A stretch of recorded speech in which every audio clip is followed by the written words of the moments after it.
Hey guys, my name's Taylor. This is my final project, which is the body conditioning presentation. So my primary physical activity, which is what I'm going to focus most of my presentation and all the exercises that I'm doing on, is dance. I'm a dance major, so I dance pretty much a lot of the day for my classes. And then I also on dance team, so I dance at night after classes is done. So I do that 3 days a week too. So I do a lot of dancing. So, what I think my primary physical activity does for me, which is dance, is a lot of stretching. We do a lot of that in class so that we can most successfully do a lot of the things we do in class. And I also think that this activity is a good source of cardio. We do it in smaller amounts, not usually like more than a couple minutes. So, I think that small amounts of cardio, like high intensity cardio that we do in this class, is like very beneficial, and it is something that we do. So after taking into account a lot of the things that I do in dance during my main season, I've decided to put together a primary and a secondary conditioning program. So for my primary, which is what I'm going to do in like while my big season of dance is going on, I've decided that I think I should work on upper body strength. We do a lot of stretching in dance, but I don't think we do really as much strengthening, especially in the upper body. So I think that's something important for me to do. And I definitely think that I'll see improvements in my dancing because of it, because a lot of the movements do come from your back. So with more strength, I think I'll be more successful in doing that. For my secondary conditioning program, I want to focus a lot on cardio, like longer lengths. Like I think we do a lot of shorter length cardio during class, like when we do things like it's usually only for a few minutes, like in technique classes. So I think that it's important to start working on longer length cardio so that when my main season for dance team comes up and I have to do like a really intense like 2 minute dance, I can get through it. And then for like regular concert dance pieces, like when I have to do like an 8 minute piece or something like that, like I have the stamina to make it through. So I think that cardio and building stamina for my secondary conditioning program is something good for me to work on. So for my primary conditioning program, which is building strength in the upper body, some of the exercises I want to include are push-ups, which is what I'm going to be explaining in a little bit, how to do that, what muscles are used, and different levels for different abilities of people to be doing that. I think that's a really good exercise for building strength. I also want to include things like planks and just different variations on that work different muscles in the upper body.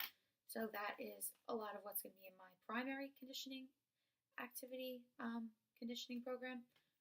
And for my secondary conditioning program, which is cardio and building stamina, I'm definitely going to want to do a lot of like running for longer amounts of time. But like just to switch it up and to like add to it, I want to do things like mountain climbers and jumping jacks, just like things that are cardio and get your blood flowing. So things along those lines I want to include. So the exercise I want to take you guys through in a couple minutes is a push-up. So I'm going to talk you through the exercise and different muscles that are involved in the types of contractions before I do it, and then I'm going to show it. So for a push-up, when you're lowering yourself towards the floor, the muscles in your body are contracting eccentrically. So when you're lifting your body back off the floor, those same muscles are contracting concentrically. So doing a push-up, it targets a lot of muscles in the upper body as well as the core, which is always good to get some core work in there. But the main muscles that push-ups include are pectorals, deltoids, triceps. Hold on, let me look at my notes. The pectoralis major, which is the muscle that brings your upper arms towards the center line of your body against resistance, which is one of the contractions that occurs. The front of your shoulders, which is called the anterior deltoids, are worked in a push-up, which they help by lifting your upper arms in front of you, and the triceps brachii muscles in your upper arms are also worked, which help to straighten your elbows.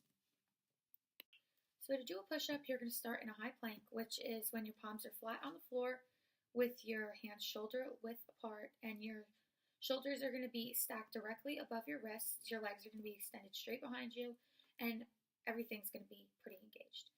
From there, you're going to take a slight bend of the elbows just to lower your chest to the ground, and then you're going to push back up. So to do this exercise, that's just a regular push-up. If you want to make it easier, you're going to do the same thing, but instead of having your legs extended behind you, you're going to bend your knees underneath so that your knees are touching the ground. Your arms are still going to be palms pressed to the floor, shoulder width apart, stacked shoulders over wrists. I'll show in the exercise how to do that, but it's going to engage this almost pretty much the same muscles, still the same muscles in the upper body. It's just going to be a little bit easier since there's not as much weight being put into your upper body, so that's would be a little bit easier for beginners. So I decided to add push-ups into my primary conditioning program because I think that push-ups, they work a lot of the muscles in the upper body, and it works the core as well, which is always important to do. So it kind of gets everything in one exercise. And this exercise, when I first started doing it, push-ups were not fun. Like, they were really hard. So I've definitely, as I've been doing them, I've seen improvements in my strength because I've been doing them more often. So like things like inversions, when you have to put all your weight into your hands and into your upper body to support yourself, I've definitely seen me become more successful in doing them. And since I'm building that strength, like it's a lot easier for me to do. And when I don't do push-ups, like if I just don't do them for a little bit and then I try to do inversions, I'm definitely not as successful at them. So it does show, like, if I do push-ups, if I work on my upper body strength, like I'm more successful in doing the things that I'm trying to accomplish. So this is a regular push-up.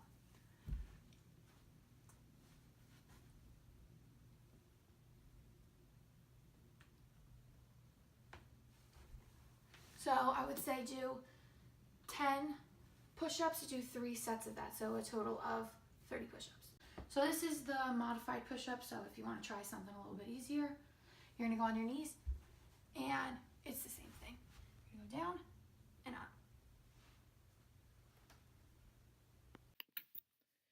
So by creating the primary and secondary conditioning programs, I've learned how important it is to have these because the past couple weeks, like I've been doing my upper body strengthening exercises and I've seen improvements. So like it just shows that it's important. And I'm curious to see how much it's going to impact me when I start my secondary conditioning programs within the next few days. So that's going to be cool to see. Thanks for watching.